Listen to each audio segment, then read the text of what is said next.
పిల్లలకు పండుగ పూట మాత్రమే సన్న బియ్యంతో వండి పెడుతున్న ఆడబిడ్డలు వాళ్ళు తిన్నా తినకపోయినా కొడుకో బిడ్డో కడుపు నింపాలి, ఆ పిల్లలు సంతోషంగా ఉండాలని పండుగకో పర్బానికో సన్న బియ్యంతో వండి పెట్టేది పరమానం. కానీ ఈనాడు మన ప్రభుత్వం 3,10,00,000 మంది తెలంగాణ ప్రజలకు సన్న బియ్యాన్ని అందించడం ద్వారా ప్రతిరోజు పండుగ చేసుకోవచ్చు, ప్రతి కుటుంబం కళ్ళల్లో ఆనందం ఉండాలి, మీ తల్లుల కళ్ళల్లో వెలుగులు చూడాలి అని ఈనాడు సన్న బియ్యం కార్యక్రమాన్ని మనం చేపట్టినాం. సిలిండర్ ధర 500 రూపాయలకే ఇవ్వడం కాకుండా ఆర్టీసీలో ఉచిత ప్రయాణం. మా అక్కలు అంతకుముందు అమ్మగారింటికి వెళ్ళాలన్నా, అమ్మవారిని దర్శించుకోవాలన్నా ఇంటాయననో కన్న కొడుకునో బస్సు కిరాయి పైసలు అడిగే పరిస్థితి. వాళ్ళు ఇస్తే ఇచ్చినట్టు, ఇయ్యకుంటే దసరా పండుగ గడిగితే దీపావళినో, దీపావళికి అడిగితే సంక్రాంతికి పోదు అనో, సంక్రాంతి పండుగకు అడిగితే ఉగాదికి పోదులే అమ్మ మీ అమ్మని చూడడానికి ఇప్పుడు ఏమంత తొందర ఉంది అని అనేటోళ్ళు. కానీ ఈనాడు మా అక్కలు ఇంటాయన పొలం కాడికి పని మీద పోతే మళ్ళీ వచ్చే లోపల అమ్మగారింటికి పోయి అమ్మని చూసి అమ్మ కష్ట సుఖాలు చూసి మళ్ళా ఎప్పట్లాగా ఇంటికి వచ్చే పరిస్థితి. ఎక్కడ చెయ్యి చూపిస్తే అక్కడ బస్సు ఆపే రోజులు ఈ రోజు వచ్చినాయి. ఈ 2 ఏళ్లల్లో మీ తమ్ముడు ముఖ్యమంత్రి అయినాక మా అక్కలు నేను అడుగుతున్నా, ఎవరన్నా బస్సులో మీకు టికెట్కు పైసలు అడిగినరా అక్క? ఎవరన్నా అడిగినరా? ఎవరైనా పైసలు ఇచ్చిర్రా? టికెట్ కొనుక్కోనికి ₹1 నన్ను అడిగినరా? ఇవాళ బాజాబ్తా మీరు చెయ్యి అడ్డం పెడితే బస్సు ఆగుతుంది, బస్సు ఎక్కితే మీ ముందల రూపాయి కట్టు అని చెయ్యి జాపే ధైర్యం ఎవరికి లేదు. ఇవాళ బస్సులలో ఉచిత ప్రయాణమే కాదు, మా సంఘాల సభ్యులకు వ్యాపారాన్ని అందించాలి, ఆర్థికంగా నిలబెట్టాలని ఈనాడు 1000 ఆర్టీసీ బస్సులు మా సంఘాలకు యజమానులు చేసినాం. ఇప్పుడే మా మద్దూరు సంఘానికి ఆర్టీసీ బస్సు కొనిచ్చి ప్రారంభోత్సవం చేసి మద్దూరు మండలం ఆడబిడ్డల్ని బస్సులకు యజమానులను చేసినాం. ఉచితంగా బస్సులో ప్రయాణం కాదు, ఆ ఆర్టీసీకి బస్సులోనే కొని కిరాయికి పెట్టి ఆదాయాన్ని సంపాదించే పరిస్థితి ఈ రోజు మా ఆడబిడ్డలు చేరుకున్నారు. ఒకనాడు సోలారు విద్యుత్తు అదానీ అంబానీల సొంతం. కానీ ఈనాడు ఇందిరమ్మ రాజ్యంలో ప్రజాపాలనలో సోలారు విద్యుత్తును ఉత్పత్తి చేసి రాష్ట్రానికి సరఫరా చేసే యజమానులను అదానీ అంబానీలను కాదు, మా ఆడబిడ్డల్ని ఈరోజు సోలార్ పవర్ ప్లాంట్లకు యజమానులను చేసి అదానీ అంబానీలతోని పోటీ పడే విధంగా ఈనాడు మా ఆడబిడ్డలకు ఆర్థిక స్వతంత్రం వచ్చింది. ఇదే కాదు, పెట్రోల్ బంకుల వ్యాపారం. మొన్న నేను అడిగిన నారాయణపేట పెట్రోల్ బంక్ మనం ఆడబిడ్డలకు ఇచ్చినాం. నారాయణపేట పెట్రోల్ బంక్ ఎలా నడుస్తుందంటే నెలకు 4 లక్షల రూపాయలు సంపాదించుకుంటున్నాం సార్, అద్భుతంగా ఉందని మా ఆడబిడ్డలు చెప్తున్నారంటే పెట్రోల్ బంకులు కూడా ఈరోజు మా ఆడబిడ్డలు యజమానులైన. ఇదే కాదు, హైటెక్ సిటీ ప్రాంతంలో మైక్రోసాఫ్ట్, ఇన్ఫోసిస్ ఐటీ కంపెనీలు, ఫార్మా కంపెనీలు, ప్రపంచాన్ని శాసించే ఐటీ కంపెనీలు అక్కడ ఉన్నాయి.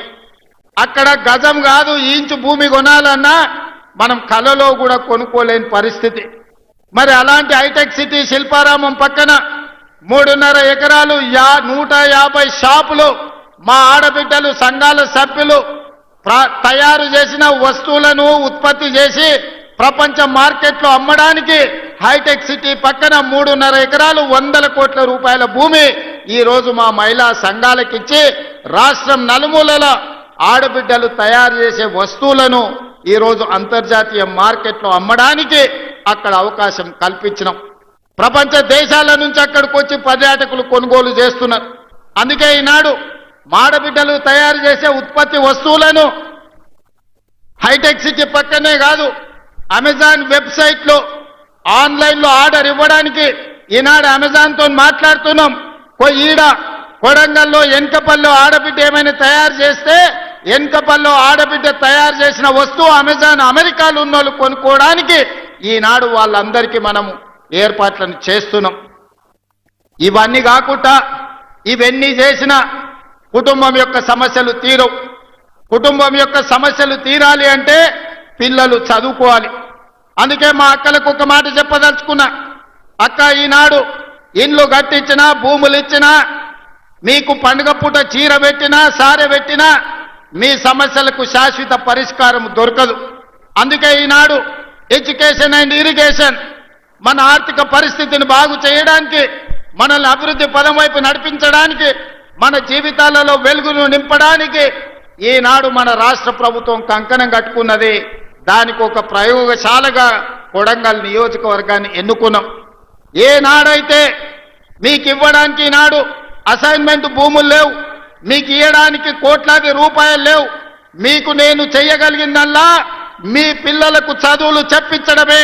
మీ జీవితాలలో వెలుగులు రావాలి, మీరు బాగుపడాలి అంటే మీ పిల్లలు చదువుకోవాలి.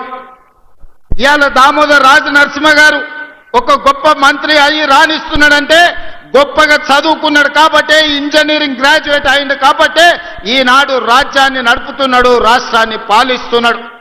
ఇవాళ చదువుకున్న వాళ్ళు ఈ వేదిక మీద ఉన్న కలెక్టర్లు కావచ్చు, ఐఏఎస్లు కావచ్చు, ఐపీఎస్లు కావచ్చు, పేద రైతుల కుటుంబాలను, దళితులను, గిరిజనులో పుట్టిన వాళ్ళు బాగా చదువుకున్నారు కాబట్టే ఇవాళ వాళ్ళు ఈ వేదిక మీద గొప్ప వాళ్ళై కూర్చున్నారు.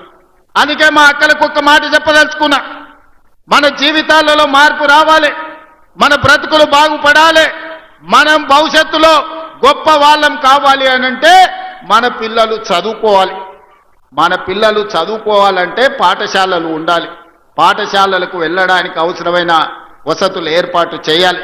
అందుకే ఈనాడు అక్షయ పాత్ర వాళ్ళతో మాట్లాడి కొడంగల్ నియోజకవర్గంలో దామన్న 312 పాఠశాలలు ఉన్నాయి, 28,000 మంది విద్యార్థులుంటే ఉదయం తల్లిదండ్రులు కూలి పనికో వ్యవసాయం పనులకు వెళ్ళినప్పుడు ఆ పిల్లలకు టిఫిన్ పెట్టకపోతే కాలే కడుపుతో బడికి వస్తే వాళ్ళు సరిగ్గా చదువుకోలేకపోతున్నారని ఆలోచన చేసి అక్షయ పాత్ర వాళ్ళతో మాట్లాడి అమ్మ ఎట్లా ఆలోచన చేస్తుందో, అన్న ఎట్లా ఆలోచన చేస్తాడో ఆ విధంగా ఆలోచన చేసి ఈనాడు కొడంగల్ నియోజకవర్గంలో ప్రతిరోజు ఉదయం అక్షయ పాత్ర వాళ్ళ సహకారంతో 28,000 మంది విద్యార్థులకు ఉదయం పూట నాష్ట పెడుతున్నాము.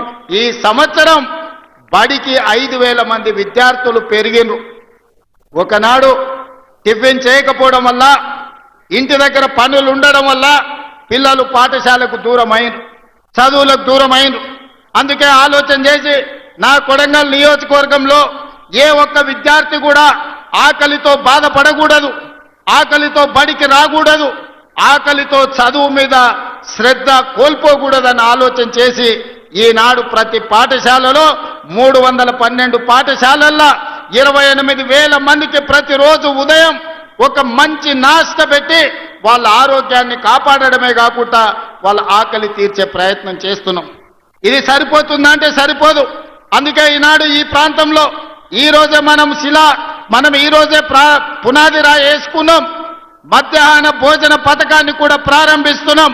కొడంగల్ నియోజకవర్గంలో ఏ ఒక్క విద్యార్థి కూడా అమ్మ కోసం ఎదురు చూడాల్సిన పని లేదు. అమ్మలాగా ఈ రాష్ట్ర ప్రభుత్వం మధ్యాహ్న భోజనం పథకాన్ని అమలు చేసి ఆ పిల్లల ఆకలి తీర్చి ఆ పిల్లలు చదువుకోవడానికి, ఆ పిల్లలు దేశ భవిష్యత్తుకు పునాదులు వేయడానికి, తెలంగాణలో పునర్నిర్మాణంలో భాగస్వాములను చేయడానికి మధ్యాహ్న భోజన పథకానికి కూడా ఈ రోజు మనం ఇక్కడ ప్రారంభోత్సవ కార్యక్రమం చేసుకున్నాం. ఆనాడు మొట్టమొదటి ప్రధానమంత్రి దేశ స్వతంత్రం వచ్చిన తర్వాత పండిత్ జవహర్లాల్ నెహ్రూ గారు కరువు కాటకాలతో ఆకలితో అలమటిస్తూ బురద మట్టి తిని బతుకుతున్న ఈ దేశానికి ఇరిగేషన్, అదే విధంగా ప్రపంచ దేశాలతో పోటీ పడడానికి ఎడ్యుకేషన్ ఒక విధానంగా తీసుకున్నాడు. అందుకే ఈ రోజు దేశంలో ఉన్న యూనివర్సిటీలన్నీ పండిత్ జవహర్లాల్ నెహ్రూ గారు ప్రారంభించారు. ఈనాడు పెద్ద పెద్ద ప్రాజెక్టులు బాక్రానంగం నుంచి మొదలు పెడితే నాగార్జున సాగర్ వరకు, శ్రీశైలం వరకు, ఎస్ఆర్ఎస్పి వరకు తెలంగాణలో ఉన్న ప్రాజెక్టులు, సాగునీటి ప్రాజెక్టులను మొదటి ప్రధానమంత్రి పండిత్ జవహర్లాల్ నెహ్రూ గారు ప్రారంభించారు. ఆయన విధానం ఈ దేశానికి అందించిన గొప్ప వరం ఎడ్యుకేషన్ అండ్ ఇరిగేషన్. ఈ రెండింటిని మొదటి ప్రాధాన్యత కింద తీసుకున్నాడు.